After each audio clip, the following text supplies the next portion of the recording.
que está reporteando en las marchas de protesta contra la dictadura de Daniel Ortega y luego tergiversa las declaraciones de los manifestantes.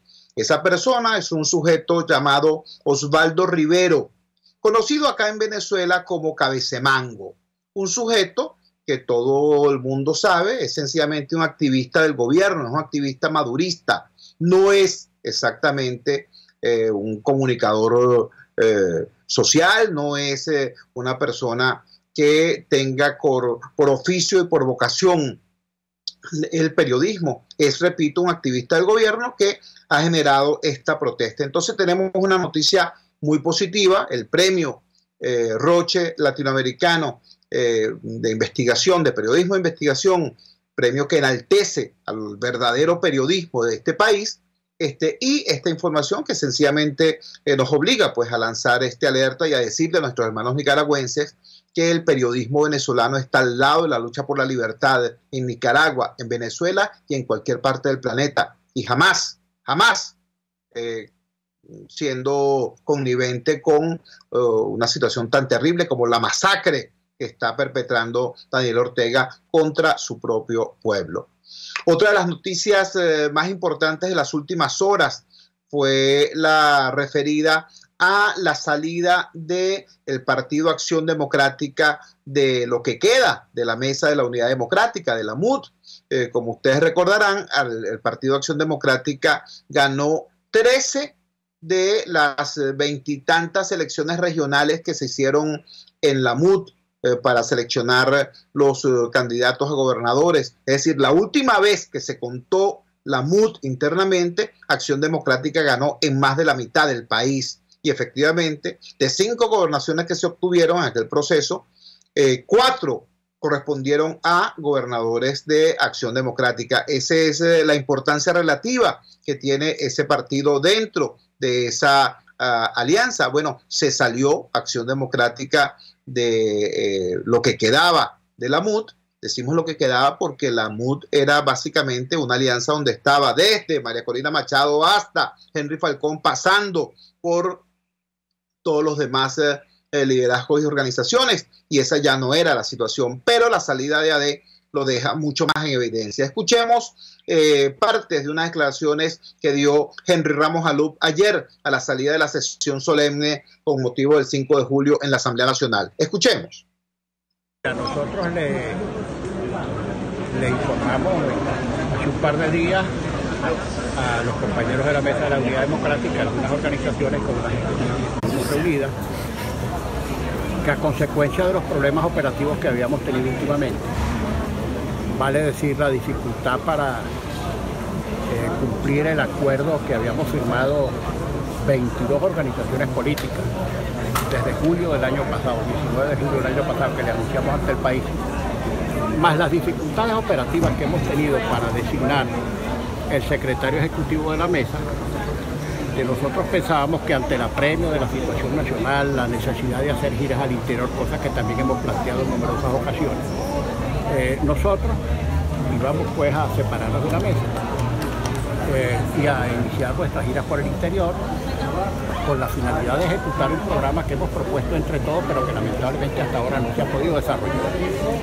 Quiero dejar claramente establecido que en la mesa quedan importantísimas organizaciones políticas que seguramente tendrán que continuar tratando de desarrollar el programa y de destrabar el funcionamiento de la mesa, porque eso es lo que está esperando de nosotros el país.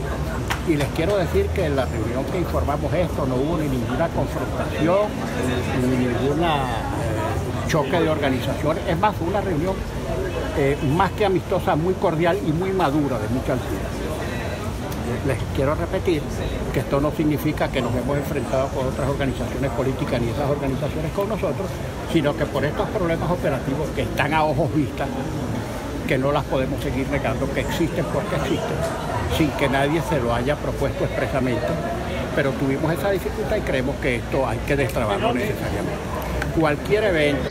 Destrabarlo necesariamente, dice Henry Ramos Alup, secretario general de Acción Democrática, para explicar cómo, sin pelear con nadie, sin disputa específica con ningún actor, por el contrario, valorando el conjunto de fuerzas que quedan en eso, pues en lo que queda de la MUD. Sin embargo, Acción Democrática toma esta decisión de salirse de esa alianza e iniciar un recorrido por el país exponiendo sus propias tesis y sus propios planteamientos. Tenemos en línea al diputado Edgar Zambrano. Edgar Zambrano es uno de los dirigentes más importantes de la primera plana de Acción Democrática. Un poco para que nos extienda pues las razones y las perspectivas de esta decisión que acaba de tomar ese partido. Edgar, muchas gracias por atender nuestra llamada madrugadora. Te escuchamos. ¿Cuál es el sentido de esta decisión tomada por AD y qué es lo que puede prefigurar el futuro inmediato? Saludos, Chugo, gracias por la invitación. Bueno, esto es una situación desde el punto de vista politológico bastante interesante para lo que tiene que ver con la política de carne y hueso en Venezuela. Sin duda alguna que existirán distintas lecturas por parte de quienes analizan el hecho político nacional, pero la verdad es que ya en la introducción que hacías tú de esta decisión del partido, pues tenemos una serie de elementos que configuraron una decisión que ya lucía cantada, una decisión que estaba en el punto de quiebre de lo que había venido siendo la alianza entre los factores de la mesa y ahora entre los factores del Frente Amplio Nacional. Pero permítame recordarte que no solamente el quantum electoral y los resultados electorales recientes han tenido una preponderancia para la vigencia del partido como institución de la partidocracia venezolana, sino que igualmente es Acción Democrática, un partido con un legado bastante significativo en el historial de la política venezolana de los últimos 75 años y tiene este partido una obra, un legado, la presencia y de dirigentes importantísimos en esa lucha por la democracia venezolana y por la restitución del sistema de libertades. Fuimos una organización política que empezamos ese nacimiento en la lucha contra la dictadura de Gómez y luego contra la dictadura de Marcos Pérez Jiménez, y luego fuimos protagonistas del hecho político nacional en los gobiernos de la alternancia en el poder, en esos mal llamados 40 años de la Cuarta República, por quienes hoy usufructan la voluntad del pueblo venezolano, devenidos en ilegítimos producto de su actuación frente al ejercicio del gobierno. El partido ha sido un factor fundamental en la política venezolana.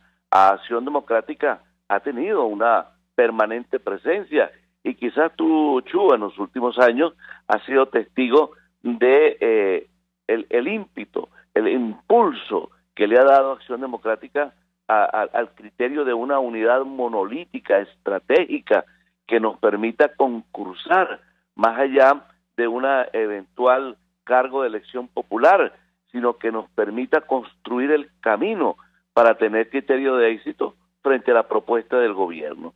Y desde ese punto de vista hemos venido teniendo una serie de contradicciones en el seno del manejo de la política opositora, pero más allá de las contradicciones también se puede observar que existía o existe una política direccionada directamente contra el partido y contra el liderazgo del partido y la presencia del partido en el escenario político nacional. Y quizás uno de los elementos fundamentales de estas últimas actuaciones, de esta estrategia que está allí en el ambiente del país, tiene relación con la elección de los gobernadores de estado y lo que posteriormente sucedió frente a una decisión impulsada por la fuerza de los hechos, a una decisión como un hecho de fuerza y abuso de poder que ha venido propiciando el gobierno cuando acude a la Asamblea Nacional Constituyente como una especie de culto, de fervor, donde la feligresía venezolana tiene que acudir porque si no es execrado de cualquier escenario, de cualquier contexto político del país. Y desde ese punto de vista, nosotros y toda la oposición ha venido condenando de manera sistemática lo que representa esa Asamblea Nacional Constituyente, espuria desde todo punto de vista, una asamblea que no tiene legitimidad de origen, que no reúne las condiciones del mandato constitucional como está referido allí en nuestra Carta Magna, para que se dé una situación particular como una Asamblea Nacional Constituyente. Y se ha utilizado esta especie de paredón de la política venezolana impuesto por el gobierno para flagelar, para castigar y para pretender inhibir de la política de carne y hueso, de lo que reclama el ciudadano de a pie, la conducta de los partidos políticos, incluso de individualidades. Por ejemplo, Chubo, todo el país conoce que no solamente los gobernadores electos, en este caso de Acción Democrática, tuvieron que comparecer frente a ese hecho de fuerza. Bueno, y ahí hay una respuesta por parte de los gobernadores frente a sus electores. Por ejemplo, los electores del estado Táchira sufragaron a través de la manifestación de voluntad popular para elegir a una persona contraria a la propuesta del gobierno. Puede haber sido Pedro, Juan y Diego, pero fue Lady Gómez, candidata de todos los sectores de la sociedad democrática del Táchira, que eligieron los tachirenses porque no querían allá a Vilma Mora. Y esto no podía ser distorsionado por ese hecho de fuerza que impidiera cumplir el mandato de los tachirenses, hoy hecho realidad, y con una política y con una conducta de acercamiento a las necesidades de la población que han mantenido los 4 gobernadores de la oposición en las 4 entidades geográficas donde fueron electos. Pero allí también fueron los alcaldes, y allí también fueron los magistrados del Tribunal Supremo de Justicia, y allí también fueron los prisioneros en un acto vejatorio, humillante, pero allí tuvieron que ir para obtener la libertad. Entonces, el mecanismo, el fondo de una decisión política se convirtió en una especie de aquelarre contra los gobernadores de la oposición, en este caso gobernadores dirigentes, militantes de Acción Democrática, y se ha pretendido inhibir las otras circunstancias o los otros hechos donde han concurrido otros factores con la misma intención de preservar la manifestación de voluntad popular, el resultado del hecho electoral, recobrar su libertad o mantener las cotas o los espacios que institucionalmente tiene la oposición hoy en día. Bueno, esto vino generando entonces en una controversia sistemática, en una especie de autoflagelación, puertas adentro de los espacios de la oposición contra los gobernadores de Estado. Pero más allá de esta situación hay otros antecedentes que hay que decirlo sin ningún tipo de complejo. Quizás nosotros en el hecho pragmático de expresar este divorcio, este finiquito de relación no traumática en la relación con la mesa y con los demás factores, bueno, es un hecho de madurez política y una situación que lucía cantada a todas luces. La serie de contradicciones que se vienen viviendo de manera permanente en la oposición venezolana, que nos coloca en una situación de minusvalía, siendo mayoría frente al usurpador del poder, frente a la dictadura, pues en algún momento tenía que tener una respuesta.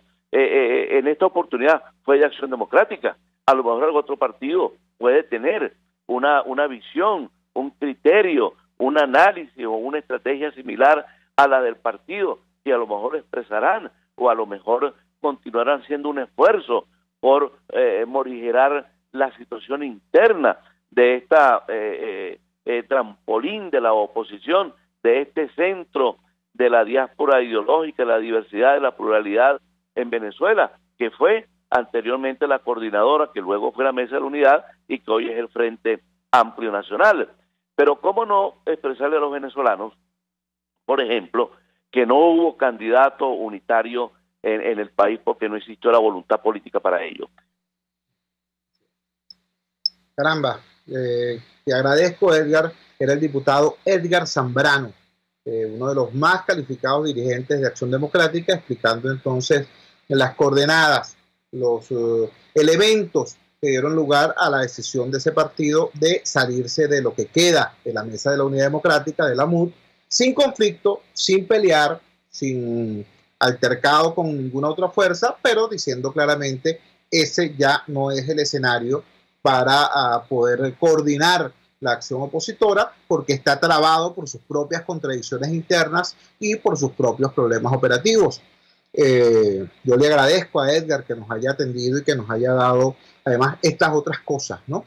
Empezó hablando del tema de los gobernadores, de cómo a propósito del tema de los gobernadores pusieron Acción Democrática como contra un paredón, sin reconocer lo que era obvio, pues los gobernadores fueron a la Asamblea Nacional Constituyente porque era un hecho de fuerza, no porque era una elección de ellos, una escogencia de ellos. Bueno, lo mismo vale para los presos políticos. Los presos políticos que obtuvieron su excarcelación tuvieron que estar frente a la Asamblea Nacional Constituyente. ¿Y por qué? Porque nuestros presos políticos convalidaran la Asamblea Constituyente. No, era un hecho de la realidad política, de la lamentable realidad política que hay que cambiar. Sin embargo, en esa oportunidad, ese hecho fue aprovechado por otras fuerzas y por otros personajes para estigmatizar Acción Democrática. Desde ese hecho hasta lo último que dijo Edgar Zambrano, dijo, bueno, es inaceptable que el 20 de mayo pasado la oposición venezolana no tuviera un candidato porque no fueron capaces de ponerse de acuerdo, lo dijo Edgar Zambrano, no por el tema de las condiciones, no por Tibisay y Lucena, no, porque no fueron capaces de ponerse de acuerdo. Muy duro, muy rudo que esté pasando todo esto mientras este país se está muriendo de hambre, mientras se está cayendo a pedazos Venezuela. Ahora yo sencillamente, pues como lo que soy, como militante de base de la unidad, como venezolano preocupado, como demócrata convencido, yo simplemente quiero hacer el siguiente llamado. Señores, con la salida de Acción Democrática de los escombros de lo que fue la MUD, se plantea una nueva posibilidad. Esa posibilidad de afrontar verdades. Nadie puede amarrarse los zapatos si no asume que los tiene sueltos. Aquí hubo durante un tiempo gente actuando como que si no pasara nada, ¿no? Y informaban, no, porque en los próximos días se va a elegir el nuevo secretario ejecutivo de la mesa.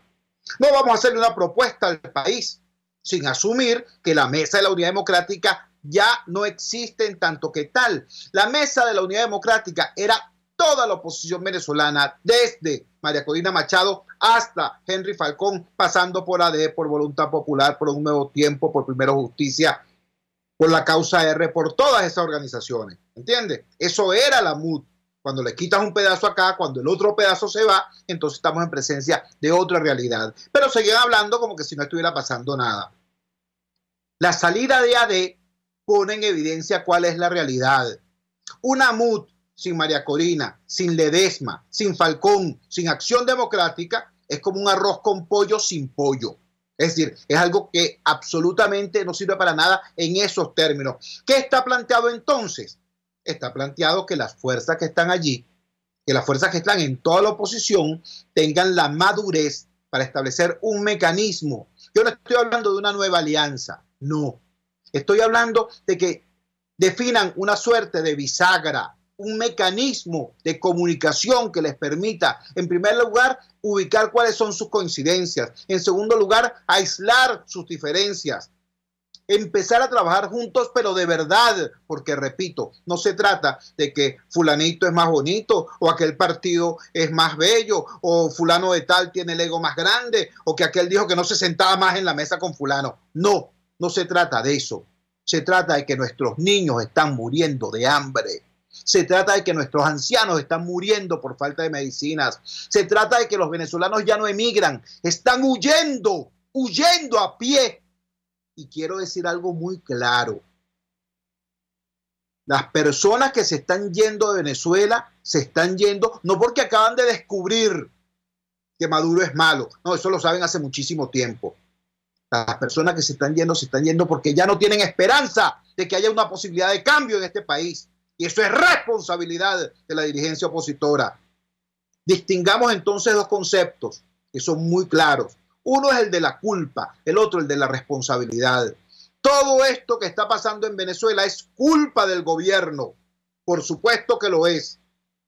Pero la responsabilidad de la oposición consiste en no haber articulado una alternativa creíble que permita salir de este desastre. Y a esa responsabilidad hay que darle cara. Por eso, insisto, esta nueva situación creada por la salida de Acción Democrática de lo que fue en alguna oportunidad la MUD, plantea entonces, en primer lugar, la necesidad de que se replantee todo el escenario, se articule una bisagra que permita que discutan y resuelvan lo que tengan que resolver, pero por el amor de Dios, pónganse de acuerdo, porque nuestro país, repito, se está cayendo a pedazos. Vamos a la siguiente pausa comercial y ya regresamos con muchísimo más de La Fuerza. La fuerza es la unión. Usted escucha Unidad, la fuerza es la unión, con Chuo Torrealba por RCR 750 AM. Puedes seguirnos en nuestras redes sociales. En Twitter, @RCR750, la radio que se ve. En RCR somos vanguardia. Toda la programación de tu RCR también la puedes seguir a través de la internet. Audio y video en tiempo real. Noticias y mucho más. No te pierdas ni un segundo de nuestra programación. No hay excusa ni cadena que valga para que dejes de escucharnos.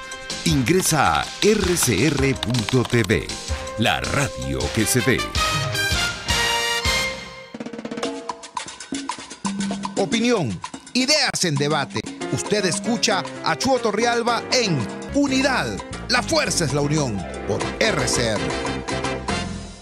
Regresamos a La Fuerza es la Unión. Decíamos, el país se está cayendo a pedazos y uno de los aspectos en los que eso es más claro, más nítido, más desgraciadamente urgente es el tema de la seguridad ciudadana. Dos informaciones nos llegaron en las últimas horas. ¿A cuál más terrible? Por un lado, la noticia de que fue detectada en el aeropuerto de Maiquetía eso que se llama en el argot policial una mula, una narcomula, es decir, una persona que presta incluso su cuerpo, sus órganos para transportar droga. Un individuo, un joven venezolano que fue sorprendido con una gran cantidad de dediles de cocaína, de pequeños envoltorios de cocaína en su estómago. El tema es que la persona que fue detectada en esa situación era un detective del 6CPC. Yo lo lamento muchísimo. Primero, bueno, como lamento todo lo que tenga que ver con el impacto pues, de ese nefasto mal en la juventud venezolana, en nuestra sociedad. Y en segundo lugar, yo lo lamento porque yo tengo un respeto institucional por el 6CPC. Recordemos que la PTJ, la Policía de la Democracia, fue una de las reservas profesionales de nuestro país frente al tema del crimen, y alguna vez fue la policía criminalística ejemplo para la región. El otro tema tiene que ver con el auge del secuestro. Mientras se incrementa en las zonas de la ciudad y del país, que son prácticamente coto de caza de las bandas de los secuestradores, el gobierno dice que está reduciéndose las cifras de ese delito. Para que nos hable de ambas cosas, tenemos a un periodista experto en la materia, a Javier Ignacio Mallorca. Yo sugiero a todo el que quiera estar al tanto de esta materia que no deje de visitar su blog Crímenes sin Castigo, blogspot.com, porque es ciertamente un referente de primer orden. Javier, gracias por atender nuestra llamada madrugadora. ¿Qué nos puedes decir tanto del caso de esta narcomula policial como del tema de los secuestros que abordas tú, por cierto, en tu blog? Te escuchamos. Buen día, Jesús, y a quienes te escuchan. Rápidamente, en cuanto al primer punto, este fue un caso que comenzó a ser investigado el día 3 de julio.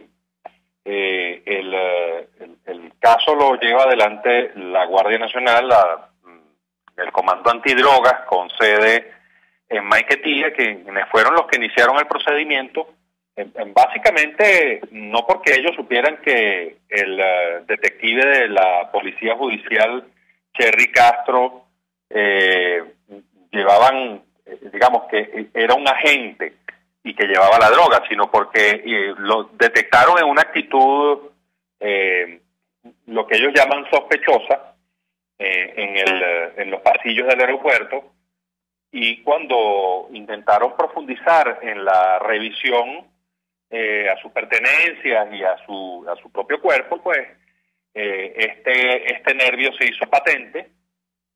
Son procedimientos prácticamente del manual que aplican allí antes de permitir el acceso de los pasajeros al área de tránsito, especialmente en estas rutas que llaman calientes, que son las que van a Europa. El Castro iba a Madrid y bueno, cuando hicieron la revisión más profunda, decidieron hacer una radiografía y encontraron el cargamento de dediles. Le confieso, Jesús, que en las primeras de cambio no se sabía exactamente el peso neto de droga, presumiblemente cocaína, que llevaba Castro en su estómago. Simplemente se hizo una notificación a la superioridad militar y de allí a la dirección de la Policía Judicial para que estuvieran al tanto mientras se esperaba hacer el procedimiento médico para que el detective Castro expulsara los dediles y así hacer el conteo. Digamos que esto se conoció en caliente. Entonces, lo importante de esto, lo interesante, porque no es la primera vez que se detecta a funcionarios policiales o militares traficando drogas, pero sí, que tenga memoria, es la primera vez que se detecta a uno de ellos haciendo las veces, como usted dice, de mula. En otras partes lo llaman correos humanos, es decir, ellos llevan en su interior, ya sea porque han tragado la droga o la llevan adherida al cuerpo, una cantidad específica de sustancia ilícita. Este es un caso que deberá ser investigado más en profundidad, porque generalmente este tipo de situaciones van acompañadas de algunas complicidades de personas que han servido como soporte para que los individuos que quieren llevar la droga pues la obtengan y se entrenen en eso. Eso lleva un entrenamiento y todo esto es necesario investigarlo, porque generalmente incluso se da en los alrededores del aeropuerto. Y es muy extraño que un funcionario de la Policía Judicial se haya visto involucrado en una estructura como esta. En cuanto al tema de los secuestros, bueno, esto es una discusión larga. El gobierno está diciendo desde hace ya varios meses que los secuestros están en disminución en el país. Bueno, esto desde luego es algo discutible. Sabemos que el secuestro, en primer lugar, es un delito que se conoce a instancia de parte. Es muy raro que se conozca un secuestro en flagrancia, en desarrollo, aunque sí ocurre, pero la regla general, el 98% de los casos, se conoce porque algún familiar o incluso la propia víctima lo denuncia, obviamente después que ha ocurrido el secuestro. Entonces, eso por una parte. Estamos ante una de las policías que suscita más desconfianza en todo el mundo, eso está medido. Y una de las razones es porque la gente percibe que ellos mismos están involucrados en el delito.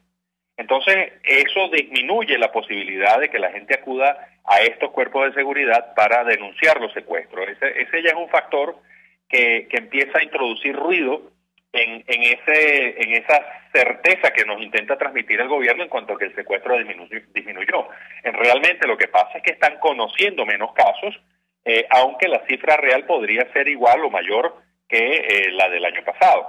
Eso por una parte. Y por la otra, cuando empezamos a contrastar los casos que son conocidos, ya sea porque los reporta la prensa o porque incluso uno mismo en su actividad diaria se entera de que hay un secuestro aquí en Caracas, otro en el estado Miranda, en los Altos Mirandinos o en el centro del país, y uno intenta contrastar eso con las cifras que uno conoce extraoficialmente, uno se da cuenta de que hay muchísimos casos que han sido reportados pero que no son registrados en la estadística oficial, y esto llama mucho la atención. Un policía de muchísimo tiempo en esta materia de antisecuestro decía que incluso están aplicando en la policía judicial, que es la que elabora las estadísticas, un procedimiento según el cual ellos no enteran al Ministerio de Relaciones Interiores los secuestros que están siendo investigados, ni siquiera con fines estadísticos lo hacen, porque si ese secuestro no se resuelve como ellos están esperando que ocurra, para ellos clamar entonces lo que llaman efectividad, pues simplemente no lo enteran a la estadística al final del día. Y esto es muy grave porque, bueno, lo que ocurre entonces es que las estadísticas de criminalidad empiezan a reflejar cada vez de manera más pálida, de manera más deforme, la realidad de la criminalidad en Venezuela, que ya es bastante gruesa y difícil de entender por la cantidad de aristas que comporta. Esto es en resumen lo que está ocurriendo con el tema de los secuestros. Javier Ignacio Mallorca, periodista venezolano, especializado en la fuente de sucesos, con sólida formación no solamente en el área de comunicación social, sino también en el área de criminalística. Su blog Crímenes sin Castigo es un referente de primer orden en información referida al tema. Nos confirma la información lamentable sobre el caso de un detective del 6CPC convertido en narcomula, en correo humano del narcotráfico, al ser detectado con dediles de una supuesta cocaína en el interior de su organismo, y nos dice algo incluso más grave, a propósito del tema de los secuestros. Se están manipulando las estadísticas, es decir, la poca gente que va a denunciar se encuentra con que a veces su denuncia no es tomada o no es procesada para que no aparezca, ¿no?, en los registros, de tal manera que las estadísticas sobre secuestros se parezcan más al interés político del gobierno que a la realidad terrible que vive el país. Esto es extremadamente grave. Finalmente, sobre este tema de seguridad, quiero hacerme eco de la denuncia angustiada hecha por muchos factores vinculados con nuestra máxima casa de estudios. La Universidad Central de Venezuela sigue siendo agredida de manera sistemática por el AMPA. Hay denuncias concretas en la Facultad de Ingeniería, donde los jóvenes y los pocos profesores que quedan son asaltados incluso con escopetas en pleno salón de clase. Una situación ciertamente muy, muy dolorosa y muy peligrosa también. Vamos a la siguiente pausa comercial y ya regresamos con muchísimo más de La Fuerza. La fuerza es la unión. Les estamos presentando Unidad, la fuerza es la unión, solo por RCR 750 AM. En el restaurante Long Low se atienden los comensales más exigentes con todo placer y piden sus platos a su gusto, pero si quieren algo y no está en el menú, se lo preparan a su gusto y al momento. Y los jueves, viernes y sábados hay música en vivo y bailable. Come, baila y goza en Long Low, Santa Mónica, Avenida Teresa de la Parra, calle Rufino Blanco Fombona, a la derecha después del centro comercial. No te equivoques, parece chino pero no es. Bar Restaurant Long Low, poquito pero sabroso, RCR 750 AM, porque lo bueno une. Les estamos presentando Unidad, la fuerza es la unión, solo por RCR 750 AM. Regresamos a La Fuerza de la Unión. El Día de los Enamorados del año pasado, el 14 de febrero, el regalo de enamorados que el gobierno le dio a Caracas fue nombrar como presidente de Hidrocapital al mayor Edison Torrealba. El mayor Edison Torrealba, como presidente de Hidrocapital, protagonizó quizá una de las gestiones más desastrosas en un ente público, donde ha habido, por cierto, unas gestiones realmente lamentables. Pero el tema de la militarización de Hidrocapital y sobre todo la militarización de la relación con los trabajadores y con los técnicos, con los profesionales del área, generó un impacto demoledor en la ya precaria calidad del servicio. bueno, la información que tenemos, la noticia que hay sobre eso, es que hace 24 horas fue designado un nuevo presidente de Hidrocapital, concretamente la señora Yolanda Pérez es la nueva presidente de Hidrocapital. Para obtener un perfil de quién es esta persona, de quién es este funcionario público, tenemos en línea a un conocedor profundo de toda esta actividad, de toda esta materia, como lo es el ingeniero José María de Viana, expresidente de Hidrocapital, en los tiempos en que Hidrocapital prestaba un servicio excelente y que incluso era una empresa pública que generaba ganancias en dólares, imagínense ustedes. Entonces, creemos que su criterio experto pudiera orientarnos acerca de qué valoración darle a esta designación en la presidencia de Hidrocapital. José María, gracias por atender nuestra llamada madrugadora. Te escuchamos. Un saludo a todos tus oyentes. En medio de la crisis más profunda que ha tenido el acueducto de Caracas en toda su historia, yo creo que esta es una buena noticia. Yolanda Pérez es un ingeniero cuya credencial es tener más de 25 años trabajando en esa empresa, dedicada a su trabajo en forma seria, en forma honrada, en forma dedicada, y tiene tres virtudes fundamentales. En primer lugar, es profundamente profesional, su conocimiento se ha desarrollado en el trabajo, una dedicación al trabajo admirable, y un tercer elemento fundamental que es sensibilidad humana y sensibilidad social. Por lo tanto, es una persona que entiende la crisis que significa la falta de servicio en miles de familias, en este momento millones de personas. Yo creo que hay que aplaudirlo, hay que decir que el nombramiento de un funcionario cuya credencial es profesional y de trabajo hay que destacarlo como una decisión positiva, y para que esa gestión sea solución, para que esa gestión le traiga tranquilidad a los caraqueños, habría que pedirle al gobierno más cosas. Una primera es que efectivamente tenga la autoridad suficiente para tomar las decisiones que tocan, que en algunos casos son difíciles, pero que están asociadas con poner a funcionar especialmente los sistemas de transporte de agua de la ciudad. En segundo lugar, permitirle hacer una gestión transparente que comience diciendo la verdad. Tenemos demasiado tiempo diciéndole a los caraqueños lo que no es, y yo creo que es fundamental que el ingeniero Pérez tenga la autoridad para abrir las puertas de las instalaciones, para que los ciudadanos conozcan el nivel de deterioro y que conozcan que la labor es gigantesca, y evidentemente los recursos necesarios, tanto en talento humano como en recursos, porque ella no hace milagro, es un ingeniero competente, pero no hace milagro. Y yo quería destacar que efectivamente fue formada bajo nuestra gestión.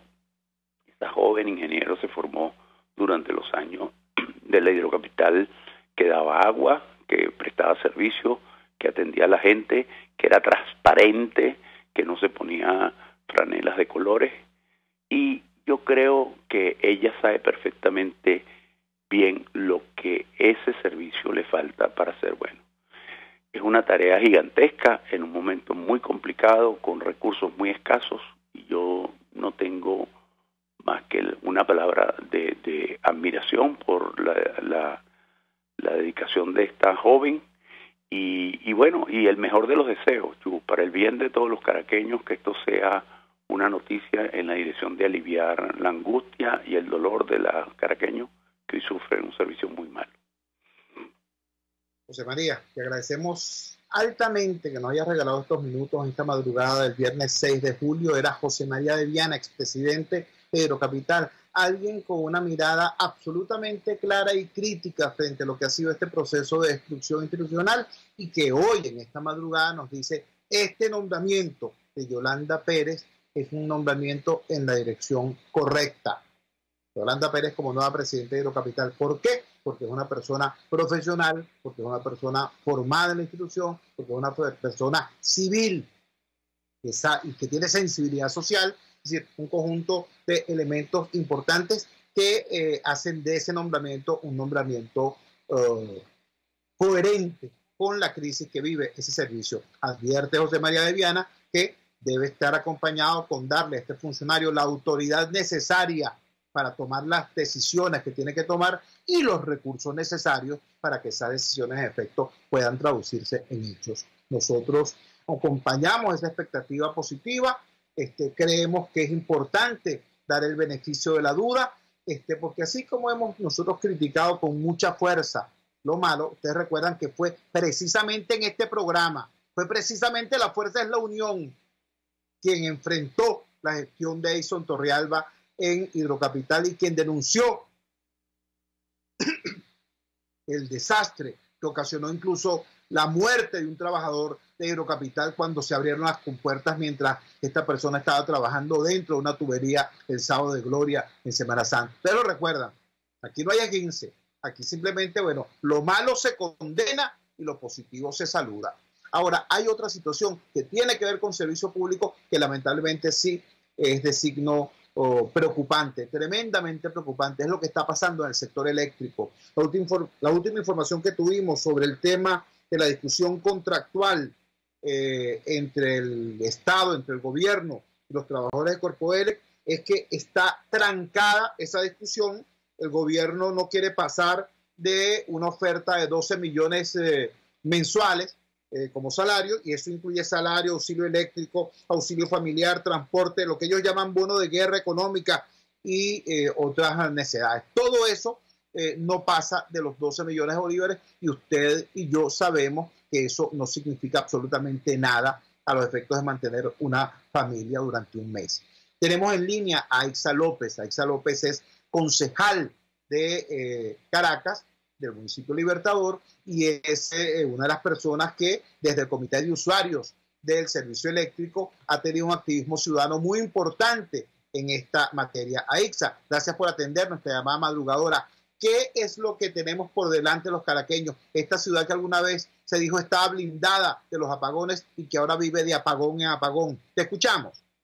Bueno, gracias, Chivo, por la invitación. Bueno, de verdad que después de oír al el ingeniero José María de Viana dándonos esa buena noticia, esas cartas de credenciales de la nueva presidenta de Hidrocapital, nos calma un poquito. No así en el sector eléctrico. Bueno, aquí ya nada está blindado. Aquí no hay ninguna ciudad, ningún municipio, ninguna parroquia que se pueda decir está blindada, porque las fallas eléctricas continúan con bajones, apagones. Por ejemplo, en la noche de ayer se reportaban varios bajones en lo que es la ciudad de Caracas y así como en el interior del país. Lamentablemente el gobierno no ha entendido que esta es una crisis estructural, no es coyuntural, y tiene que poner los remedios donde va. Como tú bien lo dijiste, ¿cómo un trabajador va a salir a enfrentar, a reparar, a trabajar con gusto cuando tiene un salario de hambre que no puede ni siquiera comprarse un cartón de huevo, no puede llevar la comida a su casa, no puede ni siquiera pagar el pasaje? Entonces, si tú no tienes un trabajador bien pagado, y eso lo hemos denunciado desde el comité, que dentro de Corpoelec también hay una diáspora, que nos están yendo los profesionales y técnicos porque están súper mal pagados.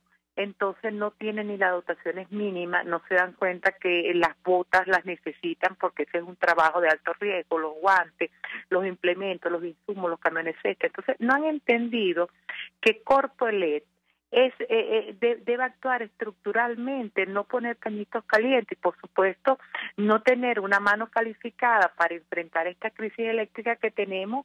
Se nos avisora un futuro muy negro, Chivo, porque aquí el gobierno no ha entendido la grave crisis que tenemos. Y de hecho en estos días, cuando el presidente Maduro aprueba un plan de recuperación para atender la crisis en servicios públicos, esto te describe que estamos muy mal. Y también Delcy Rodríguez había comentado unos días atrás que iban a atender problemas de servicios públicos. Entonces cuando tú dices que alguien de la ANC, de la vicepresidenta y el presidente se van a hacer un plan para atender la grave crisis en los servicios públicos, oye, ¿quieres decir que tú de arriba para abajo es ineficaz? Porque ¿para qué tienes a los ministros? Para que realicen estos planes para ejecutar políticas públicas en esta materia eléctrica, en el agua.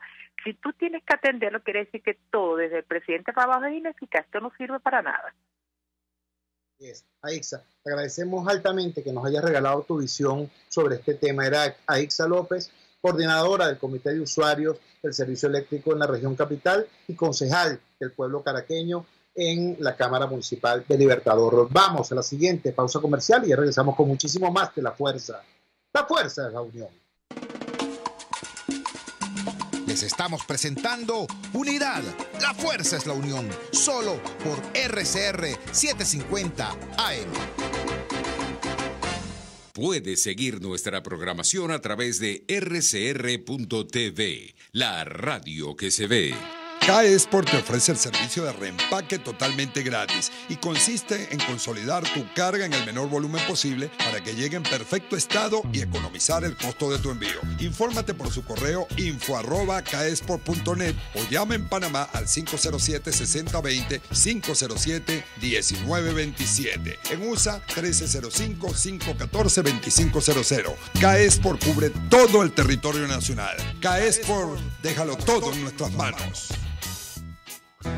Empresa especializada en el ramo logístico está en la búsqueda de coordinadores de almacén, almacenistas, auditores de cargas, montacarguista, personal para maquilado y personal de mantenimiento. En Guarenas, Guatire, Barquisimeto, Maracaibo y Maracay. Envía tu currículum a empresaglobalca@gmail.com. La mejor experiencia de logística en Venezuela. Antes de empezar el día, entérese de lo que acontece en el país junto a Pedro García Otero en Titulares de la Mañana, de lunes a viernes a las 6:30 de la mañana. Acompáñelo y empiece su día bien informado. Titulares de la Mañana con Pedro García Otero, solo por RCR 750 AM, porque lo bueno une. Amanece con la fuerza de un país que quiere cambio. Chuo Torrealba está al aire en Unidad. La fuerza es la unión. 482-9750 y @Chuo Torrealba por RCR. Regresamos a La Fuerza es la Unión con informaciones que no habíamos podido dar aún, informaciones de carácter internacional, relevantes, importantes. Con 455 votos a favor, 100 en contra y 29 abstenciones, el Parlamento Europeo acaba de aprobar resolución sobre la crisis migratoria de Venezuela, que afecta a varios países latinoamericanos. Esta resolución del Parlamento Europeo considera que la situación de derechos humanos, democracia y Estado de Derecho en Venezuela continúa deteriorándose hasta conformar una crisis política, social, económica y humanitaria sin precedentes y un número creciente de muertes de migrantes y refugiados. Esta resolución del Parlamento Europeo señala que un número creciente de personas en Venezuela padecen malnutrición como consecuencia del acceso limitado a servicios sanitarios, medicamentos, alimentos y agua.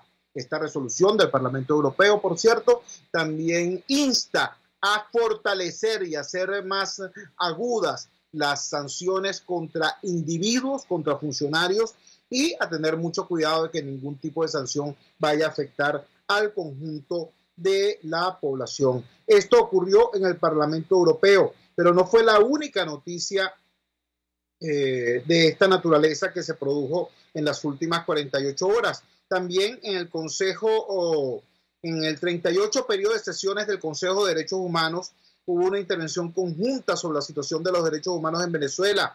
Esto ocurrió ayer 5 de julio y se formuló esta declaración que fue aprobada por 52 países, instando al gobierno venezolano a reconocer la dramática situación de la crisis humanitaria y a tomar las medidas para que sea posible la llegada al país de la solidaridad internacional, de la ayuda internacional. Todo esto ocurrió en el día de ayer. Yo, además de estas dos informaciones, en este último segmento de La Fuerza es la Unión, quiero reiterar el orgullo como ciudadanos venezolanos y como comunicadores por el Premio Roche Latinoamericano de Periodismo e Investigación conferido a nuestros aliados del Pitazo y al Instituto de Prensa y Sociedad. En esta condición tan compleja, esa noticia nos confirma que es el trabajo sin miedo el que puede llevar a que la voz y las realidades de los venezolanos, de la base de la pirámide, del débil jurídico, del débil social, del débil económico, no solamente sea noticia, sino que sea insumo para una acción social y política más asertiva, más aceptada y ciertamente triunfadora. Por último, quiero denunciar con mucha fuerza el triste papel de esquiroles que están haciendo tanto en el sector salud como en el sector eléctrico, como incluso en el sector universitario, unos sindicatos de maletín, unas federaciones de maletín, integrados por sujetos pagados por el gobierno, con los que el gobierno entonces hace show y dice, acordamos el aumento salarial para los trabajadores eléctricos. Y entonces dicen que, bueno, esas 4 lochas fueron aceptadas por los trabajadores eléctricos. La verdad es que el día de hoy va a ser un día de conflicto en el sector eléctrico. La verdad es que para el día de hoy fue ratificado y extendido el paro nacional de universidades, y la verdad es que en el sector salud no solamente sigue el conflicto, sino con muchísima más fuerza. Anoche 5 de julio estaban los trabajadores del sector salud en el Hospital Clínico Universitario manifestando con fuerza. Es decir, esta maniobra de estar intentando con esquiroles, con sindicatos paralelos, con federaciones de maletín, firmando convenios que en realidad no son reconocidos por la base trabajadora, no les va a dar resultado porque el conflicto real continúa. Trabajamos para ustedes en la dirección general de la emisora, Jaime Nestares. En la producción de este espacio estuvo Marianela Castillo, al frente de los controles estuvo César Arteaga. Habló para ustedes su amigo, comunicador popular, activista social, ciudadano en lucha por la democracia y por la libertad, Jesús Chuo Torrealba. Ahora más que nunca, fuerza, Venezuela, porque la fuerza es la unión.